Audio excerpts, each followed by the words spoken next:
cash out on the first transaction because they have something they want to do. They're nervous about real estate investing. They want to create a cushion for cash in case something goes wrong. They have some credit issues, so by cashing out, they're able to pay off some credit cards, and that's going to help them improve their credit scoring. One of our clients was getting married, and she needed the money to pay for her wedding. So maybe that's, but sometimes you'll go to 90% on the first one. Recognize that the higher you go in loan to value, the tougher your cash flow is. And I'm all about cash being king.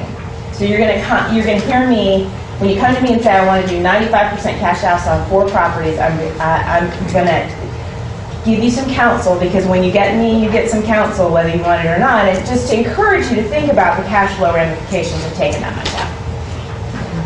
I would love you to get your business to a place where you can take 80 and be happy with that. For me personally, because most of my units are in Cobb, I have 6 in Fulton, but most of mine are in Cobb. So the spreads on values aren't as good out in the burbs. If I can buy a house, rehab it, refinance it, and at the end have an 80% mortgage and not have any of my own money in the deal, that is a home run for me. I don't even have to pull, $5, $10, $15, $20,000 out. If I can buy a house, rehab it, and refinance it, and have no money in the deal, and I'm acquiring wealth with that property, and I don't have any of my own money in it, I mean, to me, that's just a total home run, and that's how I built my business. So I will encourage you along those lines over time to get to a place where you only have to pull 80% out too. When you talk to other mortgage people, they will tell you you can only buy up to 10 properties. Anybody heard that? You can only have up to 10. That is a Fannie Freddie rule. You just have to work with a mortgage broker who knows how to navigate that. I have more than 10. It's very doable. I have one client who has 65. My boss at Capital Funding and Mortgage has 60. So it's doable. You just have to know how to navigate it. I encourage you, if you don't have a really strong profile, to look at partnering with somebody, either in your family or another investor. We do that all the time, and you can do that until you can get your profile strengthened. All right. Also, if you are going to sell the property, one thing to think about is that if you decide that you want to sell it before you refinance it and you put it in MLS, does anybody know what happens? Lenders do not want to lend to you if your house has been on the market, because they do not want to go through all the effort of lending you money just to get paid off in 2 months. So it is very tough if you put your property in MLS for us to then go after that because the tenant walked up and said, I don't want to move into your house.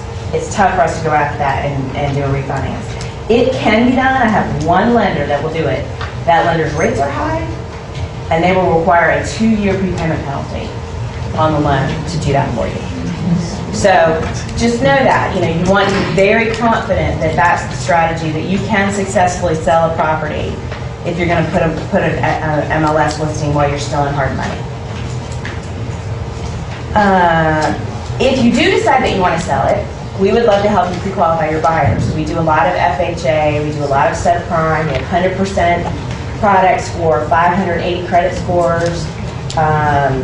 We have all kinds of creative things we can do. So keep in touch with us when you're looking to sell, because I'll tell you, I've been personally tried to sell one house 3 times, and 3 times in the same summer I got within 3 days of the closing table and it blew up because I didn't know the lender. And I've got 45 pre-qualification letters telling me that it's working, and it blows up at the last minute. Those pre-qualification letters are not worth the paper they are written on.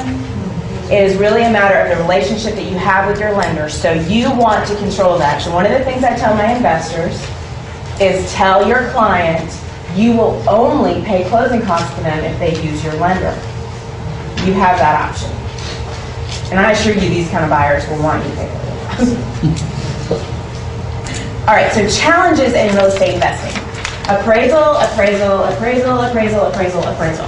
One of the reasons that I have loved working with Visionary over the years is that over time we have done a great job of being in line on values. And that really makes my job easier. I would not be standing here if I could not trust these folks, because I'm the cleanup guy.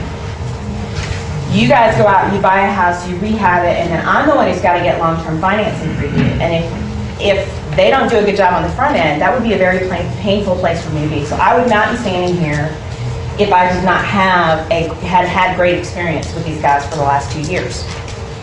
When you are looking at your appraisals, though, take your own time to take a look at the appraisals that you're looking at. Make sure you've got 2 FMLS comps.